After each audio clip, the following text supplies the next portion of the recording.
guys, it's Metro Demon, and today we're going to be talking about a specific character from Spider-Man 2. The character who was wasted in the third act of the game, Venom. What makes Venom so terrifying is when he shows up in a game. The game ends up sucking balls like your mom in a bubble tea house. And today we're going to analyze Venom's character and what went wrong and how we can fix it. Oh, and by the way, this has nothing to do with, Andy Brook is not Venom. No, I think that's stupid to me. I think it's possible to write a good Venom using Harry Osborn, but they didn't do that for some reason. Okay, we're gonna rank Venom by screen time, characterization, and presence. Before we begin, there's one thing I like to point out.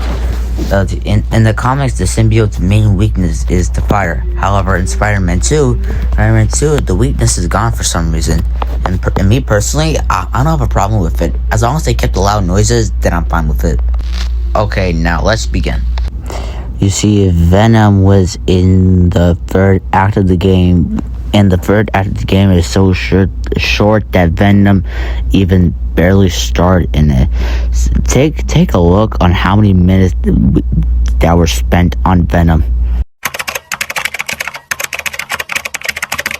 So Venom was gonna stay like another 2 hours of the game, but Insomniac had to cut a few stuff from the game because they felt the game was too long. Yeah, they thought the game was too long. Alright, so let's move to the characterization of Venom. You see, Venom is a combined hatred between Peter of the symbiote and the host. So this is why I don't mind with the host not being Eddie. But the difference between this is that Harry felt betrayed by Peter in the game. He's angry at Peter for leaving with the black suit.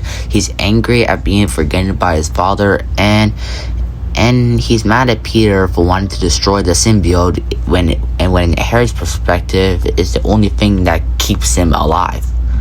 However, Venom doesn't want to kill Peter. Instead, Venom wants Peter to help him so they can heal the world together. But then Peter realized that Venom was just gonna kill him anyway.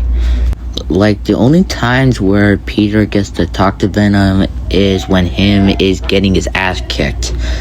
And the other times it's Harry trying to convince Peter to heal the world with him. And yeah, you know how in the game where Harry says we are Venom, but who are you Venom to? Like, who are you poisoning? I feel like in the game the symbiote wants to be with Peter. I mean, why couldn't it be to anyone? Like, why couldn't it be like Tombstone, a guy with breakable skin, or Miles? He has Peter's abilities plus the electricity and invisibility powers. Or why not Scorpion? He's a guy with so many of Peter's abilities. Yeah, like, who are you poisoning? Like, what are you Venom to? Another reason is that in the Venom movies, Venom is posed as an anti-hero who grows throughout the Venom trilogy. However, in the game, the symbiote is referred to be the villain in the game. So the symbiote is more of mind control. To be honest, the entire game is just a cash grab. I mean, we could have the second game be about the black suit and the third game be about Venom. However, this is kind of hard to pull off.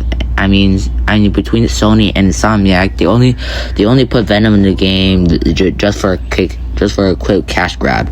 I mean, look at Arkham Asylum. I mean, the game is 4 hours. The game is 4 hours long. However, in Spider-Man 2, the game's like over 10 hours long. I think this is the problem here. Like, too many villains, too many ideas. I mean, let's take the Amazing Spider-Man 2 for example.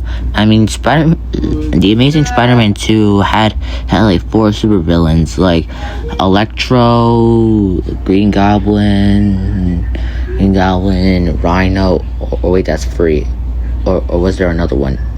It doesn't matter. And anyways, the problem with these movies is that the villain was wasted like too long. I mean, Rhino was only in like the last part of the movie, and I mean he was in the first part, but it was not seen throughout the entire movie, including the last part. And Green Goblin, I mean they wasted the storyline. I mean, Harry was sick and he tested a goblin experiment on himself, and yeah, he was wasted.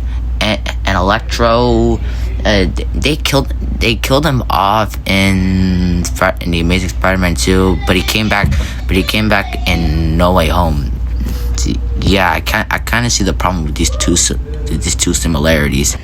I mean, take Arkham Batman for example.